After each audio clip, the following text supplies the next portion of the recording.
अस्सलाम वालेकुम यासिर भाई, मेरा आपसे क्वेश्चन है ये कि बर्ड्स में यानी कि नेल या फिंगर मिसिंग का क्या इफ़ेक्ट है, और ये तमाम बर्ड में कॉमन होता है या सिर्फ यानी कि कॉकटेल या लव बर्ड में होता है? ऑस्ट्रेलियन में भी यही यानी कि होता है इशू वगैरह, ठीक है।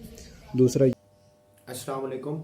जैसा कि आप लोगों को मैंने कहा था कि आप लोग मुझे अपने क्वेश्चंस वीडियो की फॉर्म में या हमारे डिफरेंट सोशल मीडिया पे या यूट्यूब की वीडियो के नीचे कमेंट्स की फॉर्म में या व्हाट्सएप पे या जहाँ पे भी आपको मुनासिब लगे, इवन ईमेल के थ्रू आप मुझे वीडियो रिकॉर्ड करके क्वेश्चन भेजें या कमेंट्स वगैरह की फॉर्म में आप या रिटन फॉर्म में या वॉइस फॉर्म में आप क्वेश्चन पूछें और मैं उनके आपको जवाब दूंगा। तो हमें एक क्वेश्चन रिसीव हुआ है मुस्तफ़ा भाई की तरफ से, मुस्तफ़ा कादरी भाई की तरफ से, और वो क्वेश्चन जो है वो ये है कि अगर एक बर्ड के, इसके दो पोर्शन हैं, ठीक है, अगर एक बर्ड के नेल्स मिसिंग हो, एक नेल, दो नेल या ज़्यादा नेल मिसिंग हो, तो उसका क्या इफेक्ट होता है उसकी ब्रीडिंग पे, और अगर एक बर्ड की फिंगर्स मिसिंग हो तो उसका कितना इम्पैक्ट होता है बर्ड की ब्रीडिंग वगैरह के ऊपर। और फिर तीसरा उसका पोर्शन ये समझ लें कि अगर उसका पंजा मिसिंग है। तो पहले हम बात कर लेते हैं पंजे वाली। तो देखें, अगर एक बर्ड का पंजा मिसिंग है कम्प्लीटली और वो एक ऐसा बर्ड है जिसने दूसरे बर्ड के ऊपर चढ़ के क्रॉस करना है और वो मेल है, तो उसका इम्पैक्ट ज़्यादा आएगा।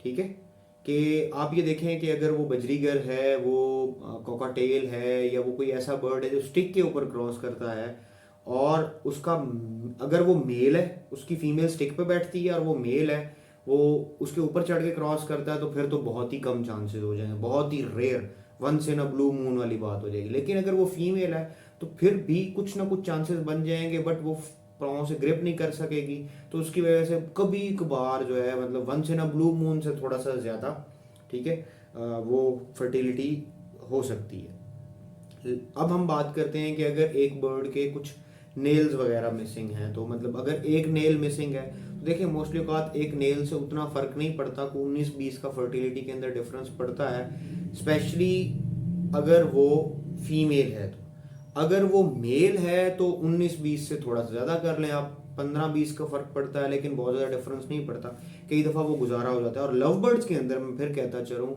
लव बर्ड्स क्योंकि नीचे ज़मीन पे या किसी फ्लैट सर्विस पे अक्सर औकात क्रॉस कर रहे होते हैं, तो उनके अगर सारे के सारे नेल्स मिसिंग भी हों तो कोई प्रॉब्लम नहीं होता। लेकिन बाकी बर्ड्स के अंदर अगर एक नेल से ज़्यादा नेल मिसिंग हो, स्पेशली मेल के अंदर, तो बहुत सारे प्रॉब्लम्स होते हैं जिसकी वजह से प्रॉपर क्रॉसिंग नहीं हो पाती। इवन अगर फीमेल के ज़्यादा नेल्स मिसिंग हों तब भी वो फीमेल उतनी अच्छे से ग्रिप नहीं कर पाती, स्पेशली जब मेल उसके ऊपर चढ़ रहा होता है तब। और क्रॉसिंग के टाइम पे ज़रा बैलेंस करना होता है फीमेल ने सारा कुछ, और मेल ने अपने नेल से ग्रिप करनी होती है। तो फीमेल के नेल्स भी मैटर करते हैं, लेकिन मेल्स के नेल ज़्यादा मैटर करते हैं, क्योंकि उसने फीमेल के ऊपर उसकी फेदर्स को या उसकी बॉडी को ग्रिप करना होता है ताकि वो प्रॉपर उस पोजीशन में आके क्रॉसिंग कर सके। लेकिन अगर उसके नेल मिसिंग होंगे तो वो अपने आप को बैलेंस नहीं कर सकेगा। फर्टिलिटी हो जाती है, बट हर दफ़ा आपको अच्छी फर्टिलिटी देखने को नहीं मिलेगी। फीमेल होगी, फीमेल में थोड़ी सी मेल के मुकाबले में ज़्यादा फर्टिलिटी हो जाएगी, लेकिन उसमें भी फर्टिलिटी के आपको इश्यूज होते हुए नज़र आएंगे। मेल का ज़्यादा एसेंशियल होता है, फीमेल का नहीं। लव बर्ड्स में चलता है, क्योंकि लव बर्ड्स वैसे भी एक दूसरे के नेल बाइट करते रहते हैं, खेल खेल में एक दूसरे के नेल काट लेते हैं, और वो फ्लैट सर्विस पे कर रहे होते हैं तो कोई प्रॉब्लम नहीं होता।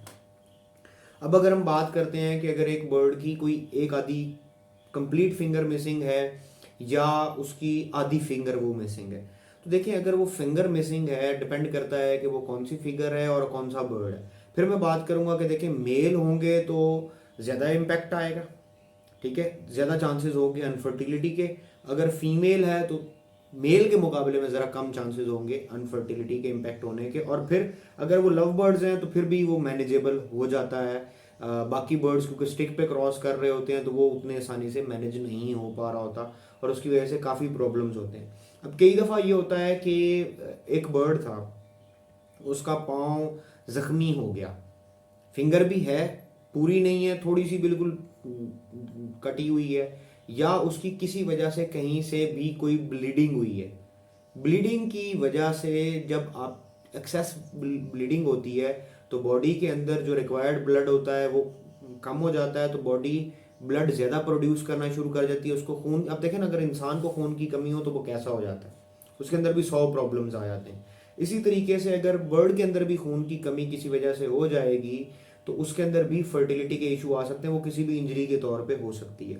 इसके साथ साथ एक पॉइंट मेरे जहन में आया, वो भी मैं बताता चलूँ कि अगर बर्ड के फेदर्स हैं, देखें कई दफ़ा जो आपके बर्ड के ये फेदर्स हैं, शोल्डर फेदर्स या फ्लाइंग फेदर्स या कंप्लीट फेदर्स, इनका भी इम्पेक्ट जा रहा होता है बर्ड को बैलेंस करने में। तो कई दफ़ा वो ना होने की वजह से भी फर्टिलिटी पे इम्पेक्ट आता है। कई दफ़ा अगर बर्ड वैसे ही समझ लें कि फ्रेंच मोल्ड या पीबीएफटी का शिकार है तो उसमें फर्टिलिटी का इशू आ सकता है ज़्यादा, या एक बर्ड के फेदर्स वगैरह टूटे, ब्लीडिंग बहुत हुई, उसकी वजह से भी फर्टिलिटी का इशू आ सकता है। साथ ही साथ अगर उसके फेदर्स प्रॉपर नहीं है तो दैट समटाइम्स, एक तो है ना कि किसी वजह से ख़राब हो गए, एक है कि उसके सही है ही नहीं, तो that shows some kind of health issue.